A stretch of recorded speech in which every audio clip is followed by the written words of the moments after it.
오늘은 부활절입니다. 부활절의 의미는 다 알고 계시죠? 부활절은 예수님께서 우리를 위해 십자가에 죽으시고 그리고 다시 사흘 만에 다시 살아나신 날, 그리고 그 예수님의 부활하심으로 죽음의 권세를 파하시고 또한 인류 구원의 역사를 이루신 그런 날이 바로 부활절입니다. 오늘 본문은 예수님의 부활에 대한 내용이 아닙니다.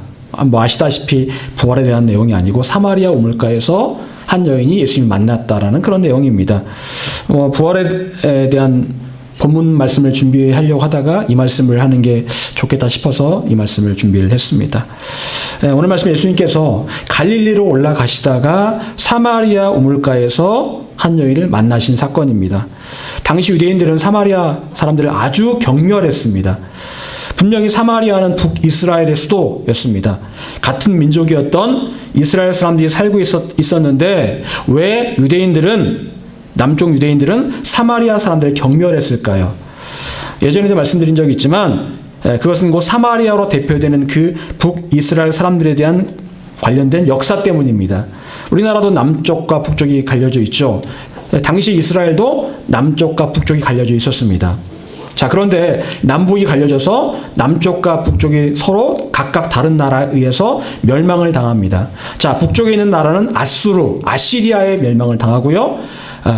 남쪽에 있는 유대는 바벨론에 의해서 멸망을 당합니다. 자, 그리고 이 북이스라엘에 이방인들이 들어옵니다. 이방인들이 들어와서 북이스라엘 사람들 가운데 몇몇 사람들과 결혼을 합니다. 그래서 이제 피가 섞이게 된 것이죠. 피가 섞였고, 그래서 남쪽 유대 사람들이 볼 때는 이거는 피가 섞인 혼혈이란 말이에요. 그러니까 사람들이 굉장히 경멸을 합니다. 너희들은 정통 유대인이 아니다라고 해서 경멸을 하고, 소위 말해서 사마리아 사람 하면은 이 피가 섞인 사람들을 바로 사마리아 사람이다라고 그렇게 통칭을 한다라는 거죠. 여러분 멕시코에 가게 되면 사람들이 원주민도 아니고 백인도 아닌 사람들이 있죠. 대부분의 사람들이 그런 사람들인데 일명 메스티조라고 합니다. 원주민과 백인 간의 혼혈들이 바로 메스티조라고 하는데 바로 그런 종류의 어떤 사람들이 되어 버렸다라는 거죠. 그래서 이 남쪽 유대 사람들이 북이스라엘 사람들을 경멸을 합니다. 소위 말해서 개처럼 여깁니다. 그래서 사람들이요, 갈릴리로 갈 때도 지름길은 사마리아로 가는 건데 그 지름길로 가지 않고 좀 멀더라도 요단강을 따라서 돌아서 갑니다. 왜? 사마리아 사람들을 만나기 싫어서 먼 길로 돌아서 갈 정도로 그 정도로 사마리아 사람들을 유대 사람들이 싫어했습니다. 자, 그런데 예수님께서는 제자들과 함께 그 사마리아로 지나가시다가 그곳에서 한 여인을 만나시게 됩니다. 자, 예수님께서는 그 사마리아 여자에게 물을 좀 달라고 하십니다. 자, 그때 시간이 낮 12시. 낮 12시면은 중동 지방에 굉장히 더운 날입니다. 더운 날씨에 한참 햇볕이 쨍쨍 내리쬐는 그 시간입니다. 그 시간에 예수님께서 그곳을 지나가시다가 여인을 보시는데 그 여자가 한참 햇빛이 쨍쨍 내리쬐는 그 시간에 우물에 물을 길러 나왔다라는 겁니다. 그만큼 뭔가 다른 사람의 시선을 피하고 싶었다라는 거죠. 뭔가 창피하고 부끄러운 점이 그 여자에게 있었다라는 거죠. 자, 그때 예수님께서 여자에게 물을 달라고 하시고 여자는 말합니다. 아니, 유대인인 당신이 왜 저 같은 사마리아 사람에게 물을 달라고 하십니까? 라고 그렇게 말을 합니다. 자, 그리고 예수님께서 여자와 말씀하시는 가운데 이렇게 말씀하십니다. 16절에 보니까요. 이르시되 가서 내 남편을 불러오라. 자, 이 상황이 어떤 상황입니까? 예수님께 말씀하십니다. 내가 너에게 영원히 목마르지 않는 샘물을 주겠다. 여자가 그 샘물 저도 그 생명의 근원 되신 그 생수를 저도 먹고 싶습니다. 마시고 싶습니다. 라고 말을 했더니 예수님께서 갑자기 이렇게 말씀하십니다. 가서 내 남편을 불러오라. 여러분, 여기서 왜 남편이 필요할까요? 여자에게 그냥 그 생수를 주시면 되잖아요. 그런데 왜 갑자기 남편을 불러오라고 뜬금없이 말씀을 하시는 걸까요? 영원히 목마르지 않는 샘물과 여자의 남편과 무슨 관계가 있는 겁니까? 얼핏 보면 전혀 상관도 없고 이해도 되지 않는 그런 본문의 맥락입니다. 자, 그러자 여자는 예수님과 이런 말을 주고받습니다. 17절 18절 여자가 대답하여 이르되 나는 남편이 없나이다. 예수께서 이르시되 네가 남편이 없다 하는 말이 옳도다. 너에게 남편이 몇 명이 있었고? 5명이 있었고, 지금 있는 자는 몇 번째 남편입니까? 6번째 남편이라는 거. 지금 있는 자도 내 남편이 아니니 내 말이 참되도다. 여러분, 이 여자에게 남편이 6명이 있었다는 거예요. 6명이 있는 건 아니고 6번째 결혼을 한 겁니다. 이 여자가 말하자면. 여러분, 과연 예수님께서 이 여자에게 이렇게 물어보시는 이유가 뭘까요? 이렇게 말씀하신 이유가 뭘까요? 너는 5명의 남편이 있었고 지금 현재 살고 있는 남편도 네 남편이 아니다 라고 말씀하십니다. 여러분, 여자가 6번 결혼을 했다? 이게 괜찮은 일입니까? 아니면 부끄러운 일일까요? 물론 부끄럽지 않은 일일 수 있습니다. 뭐 그렇게 할 수도 있겠죠. 그렇지만 본인이 아마 부끄러울 겁니다. 남편 몇 번째 남편이야? 6번째 남편이야? 그걸 말한다면 괜히 부끄럽겠죠. 여러분, 예수님께서 이 여자의 과거를 들춰내서 여자를 부끄럽게 하려고, 창피하게 하려고 그렇게 물어보시는 걸까요? 그냥 생수를 주시면 되잖아요. 그런데 갑자기 왜 남편 얘기를 꺼내가지고 왜 아픈 상처를 들춰내서 이렇게 힘들게 하시는 걸까요? 여러분, 이런 남편을 6명이나 맞이했다는 것은 이 여자에게 도덕적으로 흠이 될 수 있을 만한 그런 일입니다.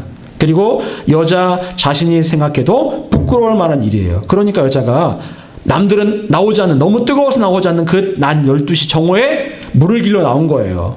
왜? 다른 사람을 마주치지 않고 싶어서. 왜? 부끄러우니까. 남들이 수근거리니까요. 그리고 사람들은 뭐라고 말할까요? 여자를 볼 때마다 아우 얼마나 해프면 남편을 6번째 맞이했을까? 이런 생각을 할 수 있다라는 거죠. 여러분, 이 여자에게 5명의 남편이 있었고 지금 함께 사는 남편도 이 여자의 남편이 아니라고 말씀하신 이유가 무엇일까요? 그것은 곧 이 여자에게는 사람 간의 관계 가운데 끝도 없는 상처가 있음을 말씀하시는 거예요. 너에겐 상처가 있지. 그 상처는 누구를 만나도 회복되지 않는 그런 상처야. 그리고 예수님께서 주시고자 하는 그 물을 주시기 전에 먼저 그 상처에 대한 이야기를 할 필요가 있다라고 생각을 하신 겁니다. 은혜를 받아야 되는데 은혜 받기 전에 내가 너의 상처를 좀 보아야 되겠다.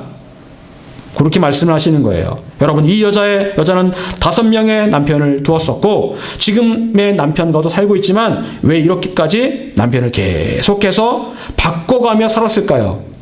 왜 5번이나 이혼을 했을까요? 계속적으로 남자들을 만나면서 그들과의 관계 가운데 상처를 받았기 때문에 그래요. 상처받을 때마다 그리고 했던 행동은 남편과 이혼하는 것이었습니다. 이 사람과 만나면 좀 괜찮겠지. 저 사람과 만나면 좀 괜찮겠지. 만날 때마다 뭔가 부족하고 뭔가 마음에 상처가 되더라는 거예요. 그러면서 기대했던 것은 다른 사람을 만나면 내가 더 이상 상처받지 않을 거야. 남들처럼 행복하게 살 수 있을 거야. 라는 기대를 하면서 계속해서 그렇게 또 재혼했을 겁니다. 하지만 결론적으로 여자는 수많은 사람을 만나보아도 만족함이 없었고 늘 상처만 받았고 그때마다 실망 속에서 결혼 생활을 끝낼 수밖에 없었다라는 겁니다. 여러분, 그런데 이 땅을 살아가면서 우리가 인간관계 가운데 필연적으로 겪게 되는 일이 무엇일까요? 그것은 바로 상처를 주고 상처를 받는 겁니다. 여러분 가운데 나는 단 한 번도 상처를 받은 적이 없고 나는 단 한 번도 누군가에게 상처를 준 적이 없다라고 생각하시는 분은 손 한번 들어보세요. 아마 아무도 안 계실 겁니다. 누구나 상처를 받기도 하고 또 나도 모르는 사이에 다른 사람에게 상처를 주기도 합니다. 왜냐하면 우리는 서로 다르기 때문에 그래요. 서로 생각하는 게 다르고 행동하는 게 다르기 때문에 다른 사람끼리 만나서 상처를 주기도 하고 상처를 받기도 합니다. 설령 똑같이 생각하고 똑같이 행동하는 사람이라 할지라도 관계 가운데 어쩔 수 없이 상처를 주고 받을 수밖에 없는 게 인생의 단면이라는 거죠. 남자들의 경우 어떻습니까? 군대를 가게 되면 특히 많은 상처를 주기도 하고 받기도 합니다. 전혀 다른 환경에서 그렇게 자란 사람들끼리 생활을 하다 보면 말을 함부로 합니다. 나이는 같잖아요. 나이는 같은데 누구는 선임이고 누구는 후임이고 하니까 이렇게 말을 높여줘야 되잖아요. 나이는 같은데 같은 20살인데 뭐 존댓말을 해줘야 되고 반말을 하고 하잖아요. 어떤 경우는 나이가 자기보다 훨씬 많은데도 내가 반말을 하기도 하고 그 사람은 나에게 존댓말을 하기도 합니다. 그러면서 막 상처를 막 줍니다. 욕도 하고 때리기도 하고 막 그래요. 군대 가면은요. 그러면서 상처받고 상처 줍니다. 그러다가 어떤 사람들은 타령하기도 하고 어떤 사람들은 총 들고 사고를 치기도 합니다. 여러분 또한 직장에서는 어떻습니까? 요즘 코로나로 인해서 재택근무를 하던 사람들이 다시 이제 코로나가 잠잠해졌다고 다시 이제 회사로 나와서 근무를 하러 한답니다. 그랬더니 사람들이 갑자기 스트레스를 막 받기 시작한대요. 재택근무 한 2년 하면서 너무 좋았다라는 거예요. 뭐 양복 입고 회사에 출근할 필요도 없죠. 회의할 필요도 없죠. 그냥 이렇게 회의를 하더라도 간단하게 하죠. 그리고 편하게 집에서 어떤 부딪힘 없이 그냥 자기 일만 하면 되니까 얼마나 좋았습니까? 그러다가 회사에 나가니까 이제 회의도 해야 되죠. 상사 비위도 맞춰줘야 되죠. 회식도 해야 되죠. 그러니까 그게 스트레스가 엄청 된다라는 거예요. 여러분, 직장 생활에서 이렇게 서로 상처를 주고 상처를 받습니다. 가정에서는 어떻습니까? 여러분은 가족 간에 상처를 주지 않고 상처를 받지 않습니까? 그렇지 않습니다. 저도 자라면서 아버지에게 상처를 참 많이 받았어요. 저희 아버지는 제가 잘못하면 무조건 매를 드십니다. 아주 그날은 그냥 병아리 터지는 날이에요, 그냥. 그런데 어떤 때는요, 이해가 되지 않는 상황 가운데 맞았던 적도 많았습니다. 한 번은 제가 어린 시절에 만화책 되게 좋아하잖아요. 그래서 그 당시에 보물섬이라는 만화책이 있었습니다. 보물섬. 1,700원이었는데 제가 설날에 그 세뱃돈을 받아가지고 그 돈을 아껴가지고 1,700원짜리 보물섬이라는 만화책을 샀습니다. 사가지고 와서 그걸 보고 있는데 아버지한테 들켰어요. 여러분, 어린이가 보는 만화책에 뭐 별 이상한 내용이 있겠습니까? 다 무슨 뭐 보물 찾으러 가고 뭐 모험하고 그런 내용들이잖아. 다 사실은 괜찮은 내용들이에요, 다요. 근데 아버지 딱 보자마자 그거를 다 보지도 않았는데요. 그 두꺼운 보물섬 그 만화책을 그 힘센 팔로 찢어버리시는 거예요. 찢어서 그 당시엔 저희 시골에서는 충남에서는 고래구멍이라고 했는데 그 불 때는 데 있잖아요. 거기다 그걸 안궁에 집어넣어 버린 거예요. 예, 제가 얼마나 울었는지 모릅니다. 그리고 그날 얼마나 쥐어 터진지 모릅니다. 여러분, 그게 그렇게 잘못된 일인가요? 남의 돈 훔쳐서 한 것도 아니고 제가 세뱃돈 받은 걸로 너무너무 그게 보고 싶어가지고 샀는데 아버지한테 너무너무 호되게 안 맞고 그거를 다 아버지 생각에는 만화책 보면 공부 못한다고 생각하신 것 같아요. 그래서 그거를 다 태워버리시고 저는 보지도 못한 보물섬 너무 아깝고 그래가지고 막 울고 맞고 그랬던 기억이 납니다. 그리고 두 분이 이렇게 아버지 어머니가 서로 부부싸움을 하시잖아요. 그럼 어머니가 저희 시골에서는 딸기 농사를 짓기 때문에 딸기 하우스를 했거든요. 그러면 어머니가 밤에 나가십니다. 어디가 주무시냐면 딸기 하우스에 가서 주무세요. 땅바닥에서. 그래서 저는 어린 마음에 어머니가 없으니까 막 찾아다니는 거죠. 나중에 보면은 어머니가 그 논에서 주무셨더라고요. 논에서 맨 바닥에 주무셨더라고요. 참, 그럼 굉장히 그게 저한테 어린 나이에 상처가 되고 트라우마였습니다. 제가 종종 말씀드리지만 할아버지 할머니도 많이 싸우셨고요. 술만 먹으면 하여튼 저희 집안은 굉장히 많이 싸우셨어요. 술을 참 좋아했던 집안이었습니다. 저도 만약 목사가 되지 않았다면 술고래가 됐을 수도 있어요. 어쨌든 그러면서 이런 마음의 상처가 되었고 그래서 아버지를 대할 때마다 뭔가 서먹서먹한 그런 모습들이 있었습니다. 여러분, 그렇게 가족 간에도 직장에서도 상처를 받고 상처를 주기도 합니다. 또한 예수님께서는 마태복음 11장 6절에서 이렇게 말씀하십니다. 누구든지 나로 말미암아 실족하지 아니하는 자는 복이 있도다 하시니라. 실족한다, 다른 말로 말하면 상처 받는다라는 거예요. 누구든지 나로 인해서, 예수님으로 인해서 상처받지 않으면 복이 있다. 다른 말로 말하면 무슨 말입니까? 예수님 때문에 상처받는 사람이 있다 없다? 있다라는 거예요. 여러분, 예수님 때문에 상처 받으셨습니까? 받은 적이 있죠. 열심히 기도합니다. 근데 하나님께서 응답을 안 하세요. 아무 말씀도 안 하세요. 제발 고쳐주세요라고 기도했는데 돌아가셨습니다. 저희 어머니가. 마음에 상처가 돼요. 솔직히 여기서 말한 대로 실족합니다. 하나님 살아계신 거 맞아?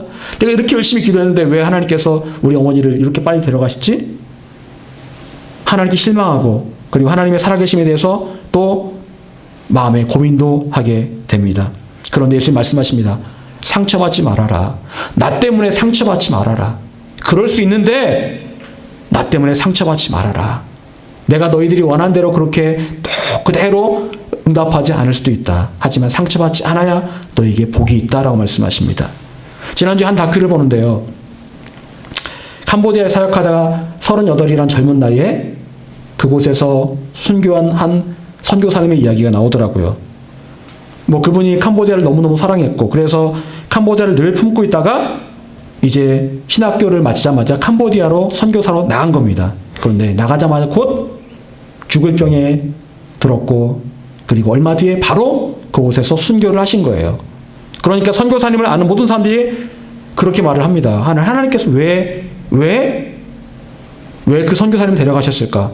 너무 신실하고 좋은 선교사님이었는데, 더군다나 38이란 젊은 나이잖아요. 결혼한 지도 몇 년 되지도 않았습니다. 도대체 이해가 되지 않는 상황입니다. 하나님께서 왜 그분을 데려가셨을까? 아마도 하나님께 대해서 상처받은 사람들도 있을 겁니다. 하나님 살아계시다면 어떻게 이럴 수가 있지? 하나님 영광 위해서 일하겠다는데 어떻게 이렇게 그분을 데려가실 수가 있지? 상처받는 사람도 있을 겁니다. 하지만 여러분, 하나님께서 하실 일들은 감히 우리의 머리로 이해되지 않는 일들이 훨씬 더 많습니다. 그리고 이런 상황에서 우리는 하나님께 상처받고 실족하지 않아야 합니다. 실망하지 않아야 돼요. 단지 하나님의 계획을 믿고, 하나님의 신실하심을 믿고, 하나님의 살아계심을 선포할 수 있어야 되는 겁니다. 그래서 믿음 생활이 어렵습니다. 여러분, 그렇다면 과연 누군가에게 상처받는 것의 문제가 뭘까요? 상처받으면 그것으로 끝나는 것일까요? 문제가 뭘까요? 성경을 보게 되면 아주 끔찍한 심각한 문제가 발생합니다. 창세기 4장 23절에 보면은요, 라멕이 아내들에게 이르되 아다와 실라여 내 목소리를 들으라. 라멕의 아내들이여 내 말을 들으라. 나의 상처로 말미암아 내가 사람을 죽였고 나의 상함으로 말미암아 소년을 죽였도다. 자, 여기서 말하는 라멕은 누굴까요? 최초의 살인자 가인의 후손입니다. 가인의 후손이었던 그 라멕이 어느 날 두 아내를 불러다 놓고 그렇게 말합니다. 내가 사람을 죽였다. 내가 한 소년을 죽였다. 그리고 말하기를 내가 내 안에 있는 상처 때문에 한 소년을 죽였다. 라고 그렇게 말합니다. 여러분, 상처 때문에 소년을 죽였다. 아마도 그 소년은 이 라멕의 상처를 모르고 상처를 들춰냈을 겁니다. 본인이 알 수 없는 그 상처를 가지고 놀렸을 수도 있습니다. 그래서 욱하는 마음에 갑자기 그 소년을 죽였다라는 거죠. 여러분, 사회에서 요즘 발생하는 수많은 문제들, 살인사건들의 문제가 뭘까요? 주로 이 욱하는 그 범죄 때문에, 욱하는 것 때문에 범죄가 일어나는 경우가 얼마나 많습니까? 상처가 있기 때문에 상처를 누군가 모르고 확 건들면 화가 나서 그만 우발적으로 살인을 저지르는 거예요. 여러분, 상처가 이렇게 무섭습니다. 상처받는 사람은 본능적으로 자기의 그 상처를 방어하려고 합니다. 그리고 최고의 방어는 바로 공격이죠. 그래서 나에게 상처를 주는 그 사람을 공격합니다. 여러분, 우린 때로 유독 어떤 특정인에게만 곱게 말을 하지 않고 짜증 섞인 투로 말을 할 때가 있습니다. 특정인에게.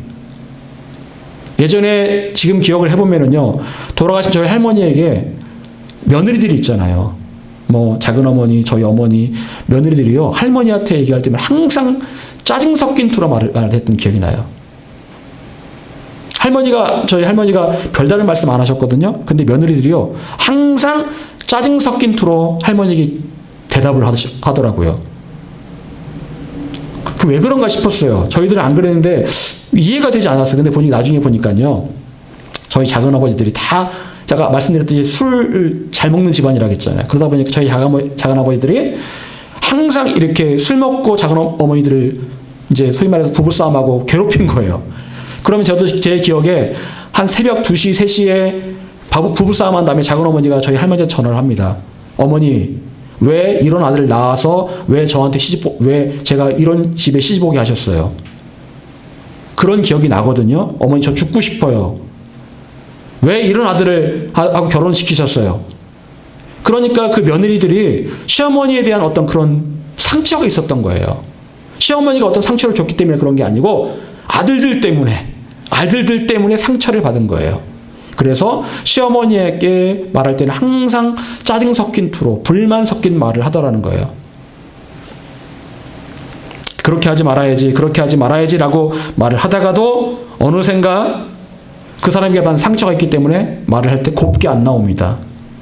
뭔가 이렇게 부정적으로 말하고요. 좀 기분 나쁘게 말하고요. 나도 모르게 그렇게 하지 말아야지 하다가도 그렇게 나오고 있더라는 겁니다.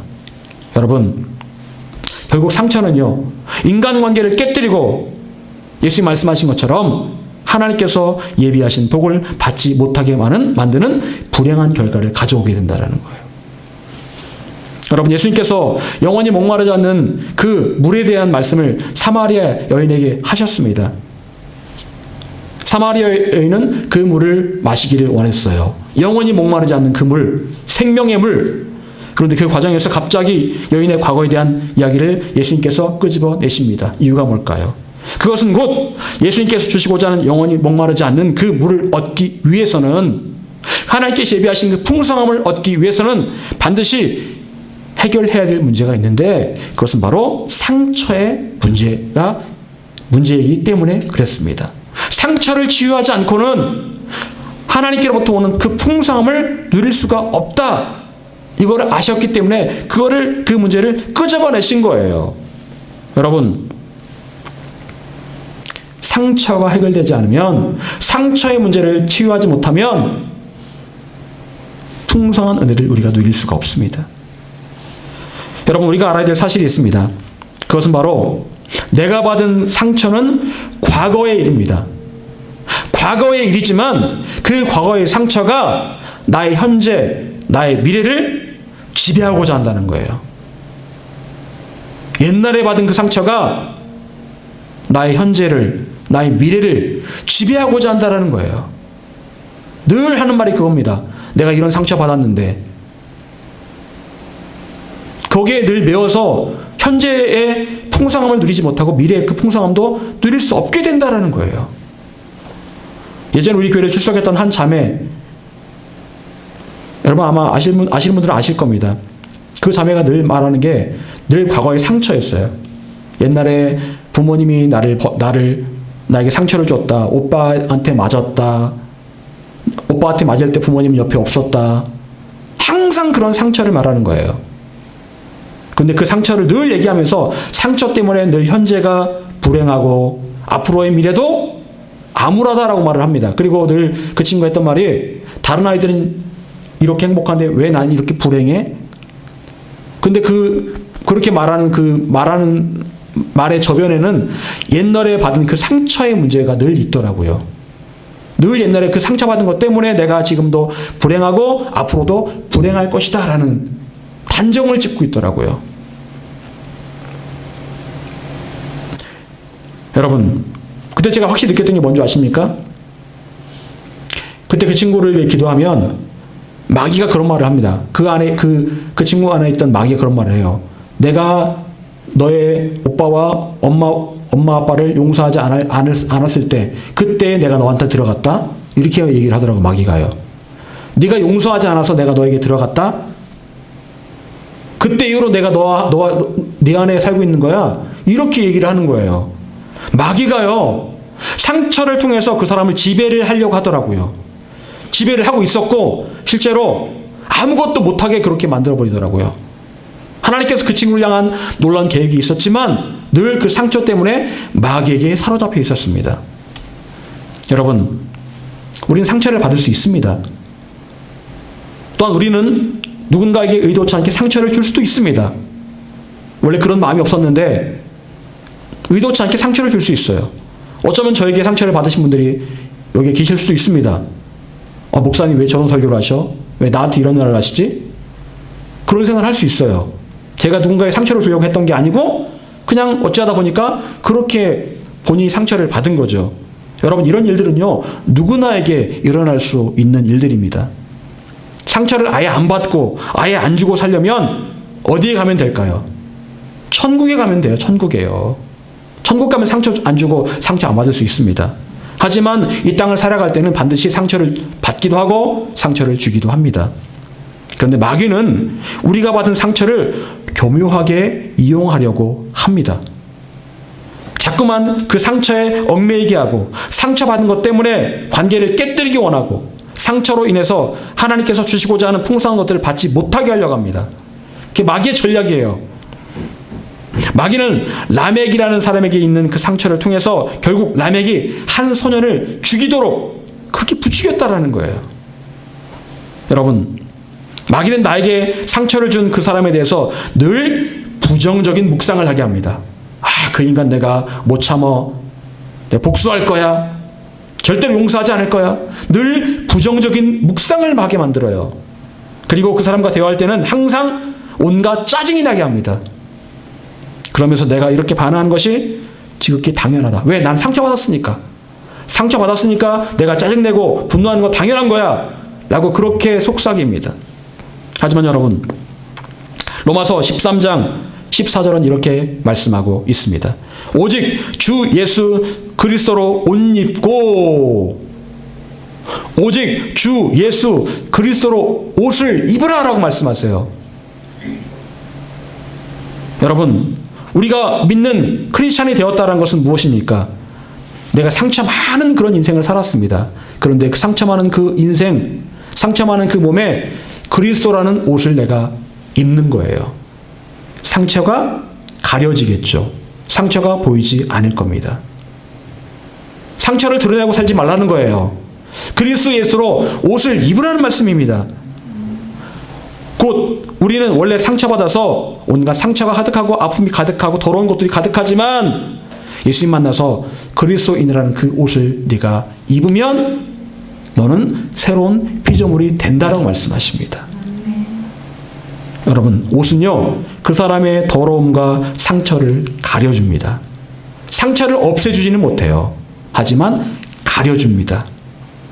그리고 그 옷에 걸맞는 행동을 하게 합니다. 늘 말씀드리지만 경찰복을 입으면 경찰의 행동을 하고요. 교복을 입으면 학생의 행동을 하는 거예요. 옷은 바로 그런 역할을 한다라는 거죠. 이렇게 그리스도 예수의 옷을 입게 된 것이 바로 우리의 정체성입니다. 여러분, 분명히 우리가 과거에 받은 상처가 쉽게 치유되지는 않을 겁니다. 상처가 치유된다는 건 쉽지 않은 일이에요. 상처가 난 곳에는 흔적이 남아 있습니다. 예수님께서도 상처를 받으셨죠. 로마 군병에게 팔을 벌리고 양손에 못을 박히셨기 때문에 양손에 상처의 흔적이 있습니다. 옆구리에 찔린 창자국이 있습니다. 상처의 흔적이 있어요. 하지만 예수님께서는 그 상처에 얽매이지 않으셨습니다. 그리고 상처를 제자들에게 자랑스럽게 보여주십니다. 특히 도마에게 옆구리 상처를 봐라. 손에 못자국을 봐라. 받은 상처를요, 자랑스럽게 보여주세요. 이거 무슨 얘기입니까? 상처가 흔적은 있지만 더 이상 그 상처가 아니라는 거예요.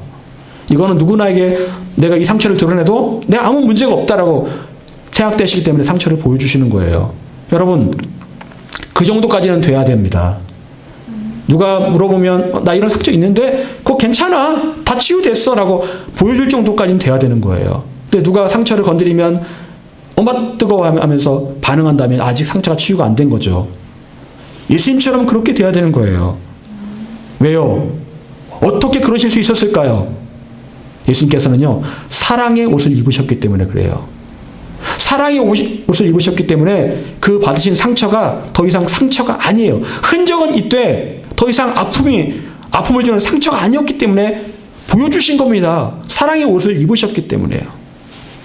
여러분, 이와 같이 우리도 그리스도인으로서 새 옷을 입는 것이 중요합니다. 마귀가 아무리 나의 상처를 기억나게 하고 들춰내서 나의 현재와 미래를 지배하려고 하지만 우리는 그런 마귀의 술수를 간파하며 매일매일 그리스도인이라는 새 옷을 입을 수 있어야 합니다. 그것은 곧 여러분 자신이 지금 어떤 사람인지를 늘 생각해 보는 것으로 시작이 됩니다. 아, 나는 과거의 상처에 묶여 있는 사람이 아니야. 과거의 상처는 과거일 뿐이지 나에게 그 어떤 영향도 미칠 수가 없어. 나는 오늘도 그리스도 예수로 옷 입은 새로운 피조물이야. 여러분 자신의 신분에 대해서 생각해 보시기 바랍니다.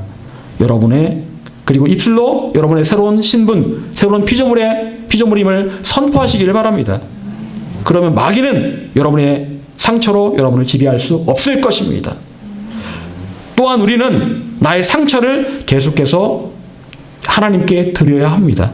여러분, 오늘 본문에서 예수님께서 사마리아 여인에게 하셨던 일들을 기억하시기 바랍니다. 예수님께서는 그 여인의 과거를 들춰내서 여인을 창피하게 하려고 하심이 아니었습니다.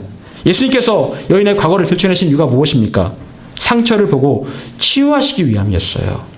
여러분, 상처는 어떻게 치유될까요? 드러내야 됩니다. 누구에게? 하나님께. 하나님께 드러내면 하나님께 치유해 주십니다. 사람은 치유 못해요. 상담받는다고 치유받는 거 아닙니다. 하나님께는 가능합니다. 하나님께 올려드리면 상처가 치유돼요. 상처가 치유돼 그 사람에게 은혜가 임하는 거예요. 여러분, 우리가 계속해서 앞으로 나가기 위해 필요한 것이 무엇일까요? 그것은 바로 계속해서 상처를 하나님께 맡겨드리고 올려드리는 겁니다. 상처 받을 수 있다고 했잖아요, 여러분. 앞으로 우리가 또 살아가면서 상처를 또 받을 수 있습니다. 근데 그걸 계속해서 하나님께 올려드리는 거예요. 하나님, 이런 상처가 있습니다. 주님, 저 아파요. 주님, 저 너무 힘듭니다. 올려드리세요. 그럼 하나님께서만이 그 상처를 치유하실 수가 있습니다. 그렇게 되면 더 이상 과거의 상처가 여러분의 현재와 미래를 지배할 수 없습니다. 과거의 상처는 그냥 상처일 뿐이고 내가 누군가에게 드러내도 아무 문제가 없는 그런 상처가 될 거예요. 여러분, 예수님의 부활이 우리에게 어떤 의미가 있는 것일까요? 그것은 곧 완전히 새로워지는 것입니다. 우리에게는 매일매일 새로워지는 과정이 필요합니다. 그리고 그 새로워지는 과정은 내 안에 혹 있을 수 있는 상처가 치유되고 영적으로 다시 회복되는 것입니다. 마귀는 우리를 과거의 상처에 매이게 하려고 하지만 우리는 과거의 상처에 매이지 않아야 하고, 혹 받은 상처가 있다면 예수님께 올려드림으로 치유받을 수 있어야 합니다.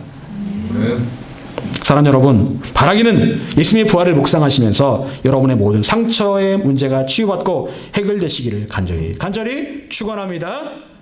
기도하겠습니다.